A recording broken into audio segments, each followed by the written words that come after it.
Bismillahirrahmanirrahim. Selamat pagi, Reksi. Pagi, Bu Pipit. Terima kasih udah nyediain waktu pagi-pagi ya sebelum beraktivitas. Kita hari ini ada di acara Ngobras Online bersama Ilatwi. Dan hari ini mungkin kita akan ngobrolin soal bahasa ya. Jadi judulnya udah pas banget nih, Let's Talk About Language. So, mungkin kita langsung mulai aja. Kamu bisa kasih pembukaan soal bahasa, apa itu bahasa, dan dibedah tentang bahasa, sehingga mungkin yang nonton video kita nih bisa paham tentang bahasa lebih mendalam gitu. Oke, mau mulai sekarang? Boleh. Oke, silakan. Oke, bismillahirrahmanirrahim. Jadi, topik yang akan kita diskusikan pada kesempatan ini mungkin lebih ke mereview sedikit ya mengenai pemahaman kita terkait dengan bahasa. Karena kita tahu bahwa core kompetensi dari terapi wicara itu salah satu areanya ada di bahasa selain wicara. Nah, bahasa itu kalau kita lihat dari definisi textbook itu bervariasi. Ada yang bilang bahasa itu adalah sistem bunyi ya, yang konvensional yang kita pakai sehari-hari, yang pasti gunanya itu untuk mengungkapkan ya, untuk mengungkapkan ide, mengungkapkan kebutuhan ya. Terus juga selain mengungkapkan, bahasa itu juga kita gunakan untuk memahami, terutama untuk memahami pembicaraan dari orang lain sehingga kita tahu isi pikiran dari orang lain tersebut. Nah, itu sebenarnya konsep bahasa secara definitif. Jadi, kita bisa simpulkan bahwa bahasa ini adalah salah satu alat yang kita gunakan untuk menunjukkan pikiran kita, untuk menyampaikan pikiran kita. Kemudian bahasa ini juga bisa digunakan sebagai media kita untuk memahami pembicaraan orang lain atau memahami pesan-pesan yang disampaikan oleh orang lain, entah itu dalam bentuknya lisan, entah itu dalam bentuknya tertulis atau tulisan. Nah, kalau dulu bahkan sampai sekarang kita memang sering secara sederhana membuat konseptual bahwa bahasa itu terdiri dari reseptif dan ekspresif.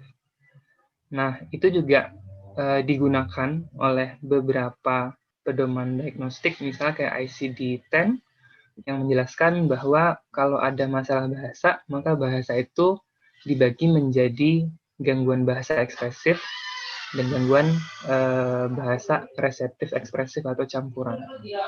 Nah, sebelum kita membagi bahwa bahasa itu ada reseptif dan ekspresif, maka kita perlu untuk mengetahui apa sih isi dari si reseptif itu sendiri. Apa sih isi atau hal-hal yang terkandung di dalam ekspresif itu sendiri. Nah, kita kan sudah familiar bahwa bahasa reseptif itu adalah kemampuan kita untuk memahami. Bukan hanya memahami apa yang orang lain sampaikan, tetapi juga terkait dengan memahami apa yang tertulis atau pemahaman membaca kita sebutnya. Nah, jadi sebenarnya bahasa reseptif itu ada dua. Satu, listening, kemampuan kita menyimak dan memahami pembicaraan atau pesan dari lisan. Kemudian yang satu lagi, memahami apa yang kita baca. Nah, itulah tujuannya untuk bahasa reseptif. Sedangkan kalau bahasa ekspresif itu ada speaking, kemampuan kita tadi ya untuk mengungkapkan pikiran kita atau untuk mengungkapkan ide-ide kita. Kemudian selain kita punya modalitas dari speaking, bahasa ekspresif itu juga bisa kita ungkapkan melalui tulisannya. Nah, seperti yang saya sampaikan tadi, itu adalah konseptual dasarnya. Tapi kita perlu lagi untuk meninjau dan mengingat kembali ada hal-hal yang terkandung di dalam masing-masing konsep atau komponen bahasa itu tadi. Tapi tadi kita juga sudah sedikit memberikan gambaran bahwa bahasa itu ada reseptif. Kalau yang reseptifnya ada listening, ada reading comprehension, kemudian bahasa ekspresifnya ada speaking dan written expression. Nah, masing-masing komponen itu, kan ada 4 komponen, itu dia punya kandungannya agar dia bisa berfungsi dengan baik. Misalnya listening, kemampuan kita untuk memahami apa yang orang lain katakan.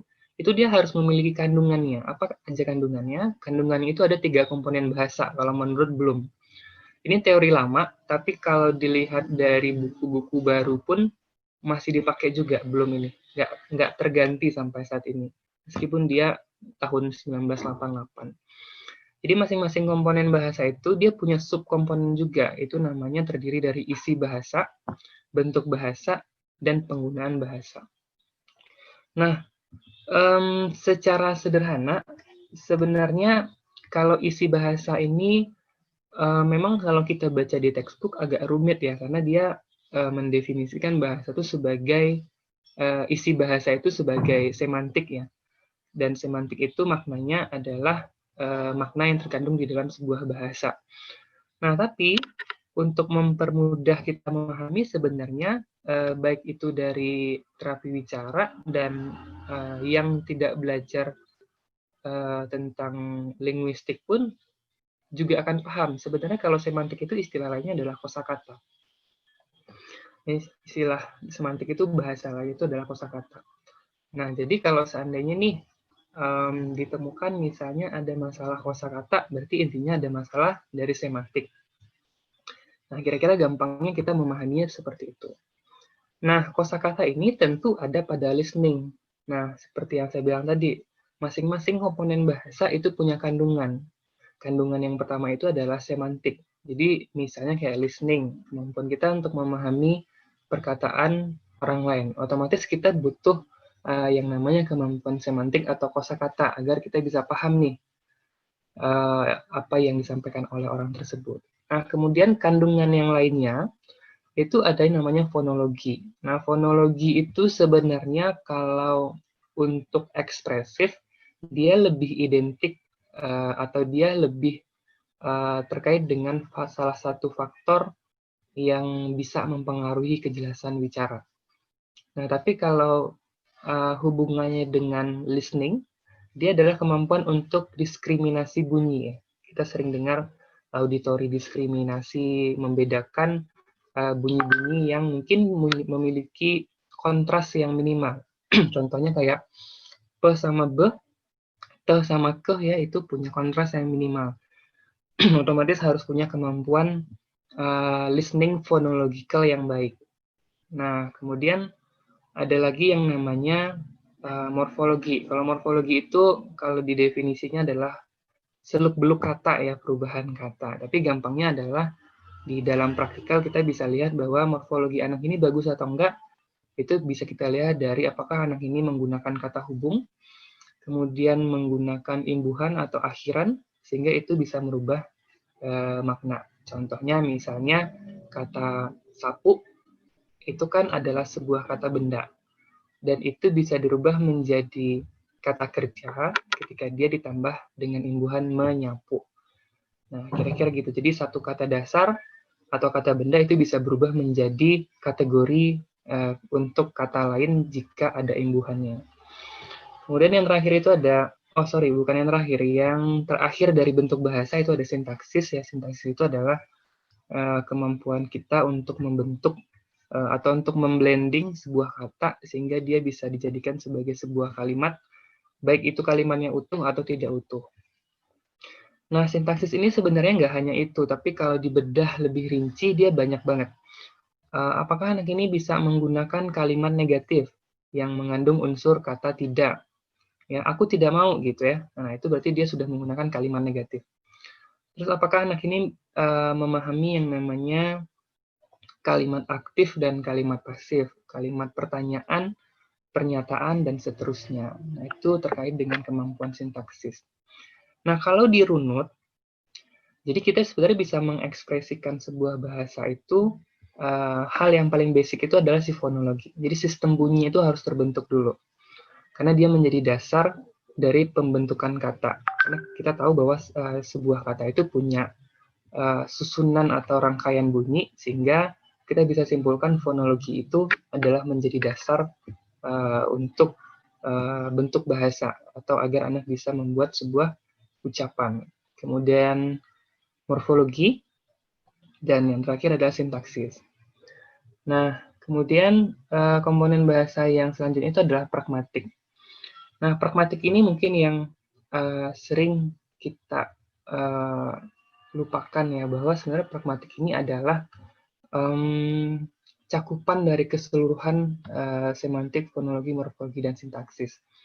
Jadi pragmatik ini sebenarnya adalah fungsi dari bahasa itu sendiri. Jadi sebenarnya bahasa itu dia punya banyak fungsi. Apa aja sih fungsinya ya? Fungsinya bisa untuk meminta. Nah, kalau kita berfungsi atau bertujuan untuk meminta, maka secara otomatis semantiknya akan mencari tuh kira-kira kosakata apa yang bisa kita gunakan untuk meminta sesuatu. Terus kemudian bentuk bahasanya juga akan memprogram kira-kira cara penyampaiannya seperti apa ya. Nah, kira-kira gitu. Terus selain meminta, fungsi bahasa itu ada juga untuk bertanya, untuk menolak, dan untuk menjelaskan. Nah, jadi kalau dirangkum seluruhnya dari komponen-komponen terkecil ini, bahwa pragmatik itu sebenarnya menentukan tujuan kita itu mau menyampaikan apa. Nah, sama halnya ketika nanti kalau seandainya kita memahami apa yang orang lain sampaikan, maka tahap pertama itu biasanya fonologi. Kita menganalisis dulu bunyi-bunyinya, kemudian kita anggap itu sebagai sebuah kata di morfologi. Kalau itu sampai kalimat, maka kita harus memahami kalimatnya. Dan terakhir kita memahami tujuan atau fungsi dari apa yang orang lain sampaikan. Itu terkait dengan listening. Tapi kalau speaking itu kebalikan. Kalau mengekspresikan itu pragmatiknya yang harus jalan duluan. Ini harus punya tujuan dulu nih mau ngomong apa gitu ya. Kemudian barulah disusun. Fonologinya gimana? Morfologinya mau pakai kata apa aja? Sintaksisnya mau pakai kalimat yang seperti apa? Gitu. Nah, nanti dia terkoneksi sama kosakata yang kita gunakan. Nah, seperti yang ada di sini disampaikan juga bahwa integrasi dari ketiga komponen bahasa itu sangat diperlukan agar komunikasinya menjadi efektif. Jadi meskipun kita membahas atau mengkajinya satu persatu, tapi ketika ini digunakan untuk komunikasi, ini harus terintegrasi seluruhnya. Kalau bahasa ekspresif itu didahului dulu dengan pragmatik, jadi ditetapkan dulu tuh tujuannya apa. Misalnya mau meminta gitu ya.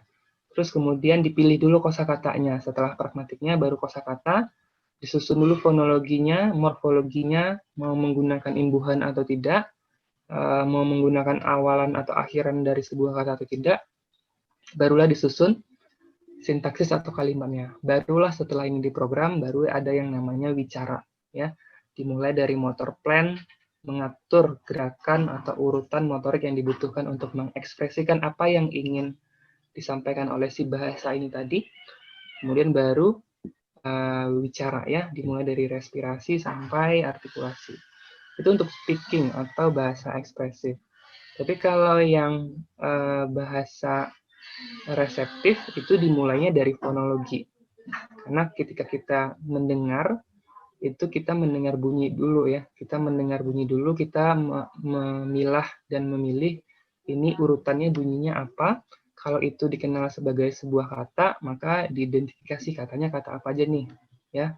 Katanya kata kerja atau kata benda. Kemudian kita pahami sebuah kalimatnya, dan ini terkait dengan kosakata, dan terakhir kita memahami tujuan dari komunikasi yang orang lain sampaikan. Oh, ternyata dia lagi meminta sesuatu. Oh, ternyata dia lagi bertanya. Nah, kira-kira begitu yang terkait dengan bahasa. Nah, ini klasifikasinya yang tadi saya